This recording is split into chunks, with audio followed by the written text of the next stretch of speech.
इधर अतीक के पास गया अलर्ट, उधर योगी को मारने की शुरू हुई प्लानिंग। 12 घंटे में सिखा दिया गया सबक। यूपी की 3 जेलों के जेलरों को कर दिया गया सस्पेंड। अब तक जो कभी नहीं हुआ योगी आदित्यनाथ ने वो कर दिया। अतीक के बाद मुख्तार अंसारी की बारी। योगी के दुश्मन को मिल गई सजा, अदालत ने दे दिया आदेश।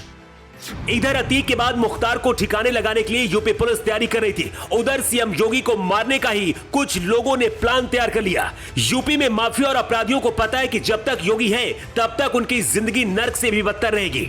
यही वजह कि योगी को ही रास्ते से हटाने का प्लान तैयार हुआ, लेकिन सिर्फ 12 घंटे के अंदर ही योगी ने सबक सिखा दिया।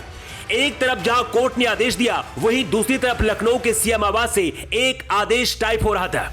इस आदेश में अतीक और मुख्तार की खातिरदारी करने वाले यूपी के उन 3 बड़े जेलरों के नाम थे जिनकी तलाश बहुत पहले से योगी आदित्यनाथ कर रहे थे। अतीक अहमद को जिस दिन प्रयागराज लेकर आया गया था उस दिन भी 1.5 दर्जन से ज्यादा अधिकारियों को प्रयागराज से ट्रांसफर किया गया था। इन सभी पर अतीक अहमद की मदद करने का आरोप था। दावा किया जाता है कि योगी तो सभी को बर्खास्त करने के मूड में थे, लेकिन फिर वार्निंग देकर सिर्फ ट्रांसफर ही कर दिया गया। अब यूपी के 3 जेलरों को सस्पेंड कर दिया गया है। बरेली जेल में अतीक का भाई अशरफ बंद है, नैनी जेल में अतीक अहमद का बेटा अली बंद है और बांदा जेल में बंद मुख्तार अंसारी पर शिकंजा कसने के मामले में माफियाओं की मदद करने के लिए तीनों जेलों के जेलरों को ऐसी सजा दी गई है जिसके बारे में जानकर इन माफियाओं की मदद करने वाले अधिकारी भी कांप उठेंगे। बरेली जेल के अधीक्षक राजीव शुक्ला, नैनी जेल के वरिष्ठ जेल अधीक्षक शशिकांत सिंह और बांदा के अविनाश गौतम को सस्पेंड किया गया है। इन तीनों जेलरों पर आरोप है कि अतीक के भाई अशरफ, उनके बेटे और मुख्तार अंसारी को वीआईपी सुविधाएं जेल के अंदर दी जा रही थी। इसके बदले में ये माफिया महंगे गिफ्ट देते थे।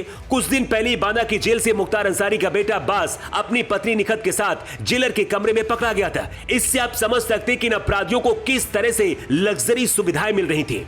3 जेलरों को योगी ने सजा दी तो अपराधी बौखला गए और सीएम योगी को जान से मारने की धमकी भी आ गई। एक न्यूज चैनल के दफ्तर में ईमेल भेजकर प्रधानमंत्री नरेंद्र मोदी और मुख्यमंत्री योगी आदित्यनाथ को जान से मारने की धमकी दी गई है। इस मामले में नोएडा कोतवाली सेक्टर 20 में मुकदमा दर्ज किया गया है। नोएडा कमिश्नरेट की 3 स्पेशल टीमें बनाई गई हैं जो मामले की जांच करें। लेकिन इस मामले के आने के बाद 8 महीने पहले योगी को बम से उड़ाने की धमकी देने वाले सरफराज खान को लेकर कोर्ट ने बड़ा आदेश सुना दिया है। हाई कोर्ट की लखनऊ पीठ ने मुख्यमंत्री योगी आदित्यनाथ को जान से मारने की धमकी देने के मामले में आरोपी सरफराज की जमानत अर्जी को खारिज कर दिया है। कोर्ट ने कहा कि केस के सबूतों से आरोपी की जमानत मंजूर करने का उपयुक्त आधार नहीं है। दावा किया जा रहा है कि एक दिन पहले योगी और मोदी को मिली धमकी को ध्यान में रखते हुए ही कोर्ट ने यह फैसला दिया है। मतलब जब योगी को जान से मारने की धमकी दी गई उसके करीब 12 घंटे के अंदर ही कोर्ट का यह फैसला आ गया।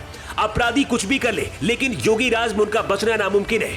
इसका जीता जागता ये सबूत है कि एक साथ यूपी के 3 जेलरों को सस्पेंड कर दिया गया है। क्या आपको भी लगता है कि सीएम योगी ने जिस तरह से माफियाओं का साथ देने वाले इन तीनों जेलरों पर कार्रवाई की है वो सही है? आपकी क्या राय है? कमेंट बॉक्स पर लिखकर आप जरूर बताइएगा। योगी के लिए ब्यूरो रिपोर्ट।